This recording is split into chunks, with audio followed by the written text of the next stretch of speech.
আপনাদের গাওয়া গানগুলো কিন্তু ছাত্রদেরকে আন্দোলনের সময় বেশ অনুপ্রেরণা জুগিয়েছে।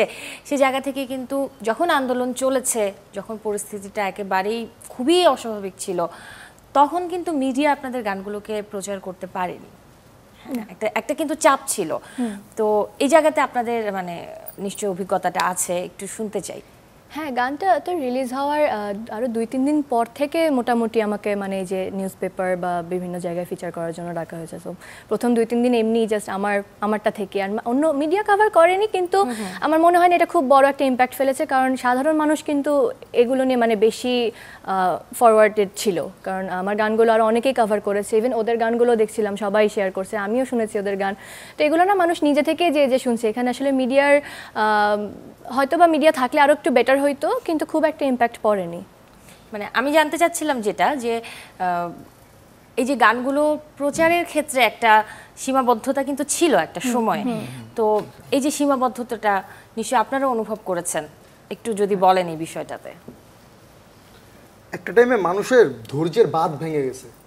একটা টাইমে আমার গান যেরকম কাকশা সোনামল মানুষ হতে চাই, অনেকে শেয়ার দিতে চাইতো না, কারণ হচ্ছে আমি ডেঞ্জারে যেন না পড়ি। কারণ মোস্ট অফ দ্য টাইম আমি বেশি স্ট্রেট ফরওয়ার্ড থাকি, অতিরিক্ত। যে আমার এত না ঘুরায় পেঁচা এইভাবে বলার সময় নাই। As a rapper, as an MC, কারণ আমাদের একটা র্যাপার আছে KRS-One, ওর একটা উক্তি হচ্ছে যেরকম, a rapper spit rhymes that are mostly illegal and MC spit rhymes to uplift their people. তো অ্যাজ এন এমসি সবসময় আমি স্ট্রেট ফরওয়ার্ড থাকি। তো একটা টাইমে মানুষ, আমি যদি কোনো ক্ষতিতে না পড়ি বা আশেপাশের মানুষ, তখন তো একটা টাইমে যে বাক স্বাধীনতা এগুলো ছিলই না, একদমই ছিল না। যে আমি বলতেছি, আরেকজন এসে বলতেছে যে তুমি এটা বইলো না, তোমার ক্ষতি হইব, অথচ ও আমারে সাপোর্ট করতেছে না, যে ও জানে যে আমি রাইট, বাট ও আমারে বলতেছে যে তুমি রাইট, বাট যারা রং ওদের সংখ্যাটা অনেক বেশি। তো একটা টাইমে ধৈর্যের বারটা এরকম ভাঙা গেছে যে কারোই কিছু আসতেছে যেতেছে না। এখন যে সত্যটা আগে বাড়াইতে হইব। প্রথম আন্দোলনের দিন যদি 30 জন মারা যায় থাকে, 5000 মানুষ এসে থাকে, পরের দিন 20,000 মানুষ আসছে, 100 মানুষ মরছে, এরপরের দিন 50,000 মানুষ আসছে, 200, আর কি ধৈর্যের বাঁধ এরকমভাবে ভাঙা হয়েছে মানুষ আর কোনো ওয়েই দেখে নাই। আর আমার তো এই গান রিলিজের পর হচ্ছে আমি যে মিডিয়া কভারেজ বা আমি নিজে প্রমোট করব, এটা পসিবল হয় নাই। আমি দৌড়ের উপরে, আমার বাসায় টোটাল 5 বার পুলিশ আসছে এই গানের জন্য। আমার আম্মুরে থ্রেট করছে যে আমার নামে দেশদ্রোহের মামলা হবে, আমি সরকার বিরোধী, তারপর দেশ বিরোধী গান করা হইতেছে, আমার এই সারা জীবনের জন্য জেলে দিয়ে দিবে, এইরকম জিনিস। তো এইগুলোর মধ্যে থেকে আমি একটা টাইমে বুঝি নাই যে আমার গানটা এত ম্যাস অডিয়েন্সের কাছে চলে গেছে। কারণ আমি ওই টাইম পর্যন্ত আমি কোনো আর কি কমার্শিয়াল বা এরকম কোনো রিয়েলাইজেশনও ছিল না। হ্যাঁ, যে এইভাবে চলতেছে, এইভাবে এই গানটা আমাকে মানুষ বলতেছে রাস্তায়, ভাই ভাই ভাই তুমি এই যে তোমার গান। তো আমি বুঝি নাই যে গান এত ম্যাস অডিয়েন্সের কাছে চলে গেছে। আন্দোলনের মধ্যে মানুষ গান বাজাইছে, প্রোটেস্ট করছে, প্রোটেস্টের মধ্যে গান বাজায় প্রোটেস্ট করতেছে। এইটাই হচ্ছে সবার অর্জন আমাদের। এই যে গান গাইতে গিয়ে, গান প্রচার করতে গিয়ে, গান মানুষের কাছে পৌঁছতে গিয়ে যে আপনার একটা অসুবিধা হলো, আপনি বললেন যে পুলিশ এসেছে 5 বার বাসায়, সেই জায়গাতে আপনার কি অসুবিধা হয়েছিল? আমার ব্যাপারটা হয়েছিল এরকম যে ওকে যখন পুলিশের এটা আসছে ওর বাসায়, ওর কাছ থেকে আমি যখন জানতে পারছি, তখন আমার ব্যাপারটা হয়েছে যে আমার ফ্যামিলি থেকে একটা প্রেশার ক্রিয়েট করা হয়েছে যে অবশ্যই আমার বাবা মা চাবে না যে এরকম কোনো ইনসিডেন্ট আমি পড়ি। তো আমাকে ওই মুহূর্তে নিজেকে মোটামুটি গা ঢাকা দিয়ে ফেলতে হয়েছে, যে কোনোভাবে আমি চাইলেও এই গানটাকে প্রমোট করতেও পারতেছিলাম না, কোনোভাবে কাউকে বলতেও পারতেছিলাম না যে আমি এই গানের একটা অংশ। কারণ আমার আশেপাশের মানে থাকে না যে আপনারও দেখবেন যে অনেক ক্লাসমেট আছে যারা কোনো না কোনোভাবে ওই দলের সাথে যুক্ত, ওরা তো আপনাকে চিনে।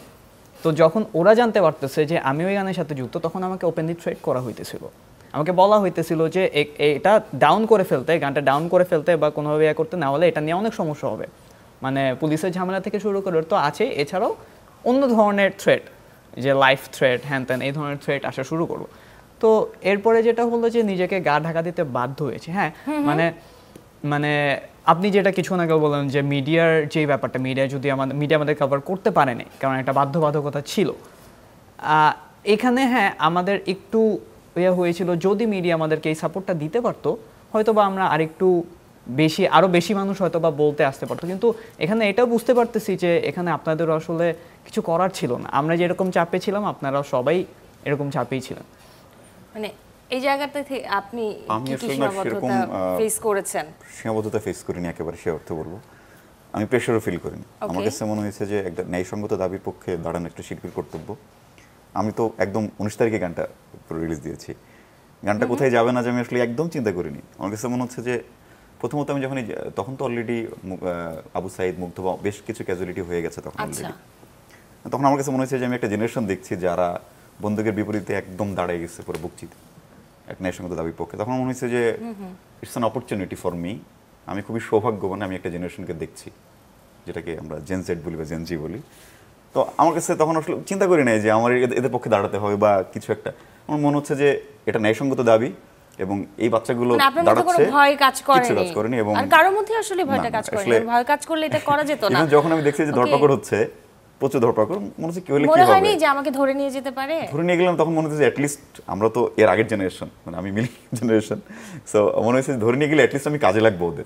সিরিয়াসলি আমার এটা মনে হয়েছে। বললাম না এটা আসলে একেবারে ওই যে ওই unplanned। সময় instant মনে হচ্ছিল যে আসলে লিখে হয় না যে ফেলি আমার তাই। কাছে মনে হয় যে এই ধরনের কাজ যেগুলো, এই কাজগুলো না আসলে ওই খুব প্ল্যান করে লেখা যায় না বা এগুলো করা যায় না, এটা অটোমেটিক তৈরি হয়ে যায়। কারণ আমি তো আক্রান্ত হচ্ছি আর এটা হচ্ছে আমার এক্সপ্রেশন, সো এক্সপ্রেশনটা অটোমেটিক চলে আসে। আমি দুঃখ পেলে কাঁদি না, সো লেখাটাও ঠিক কাইন্ড অফ এরকম।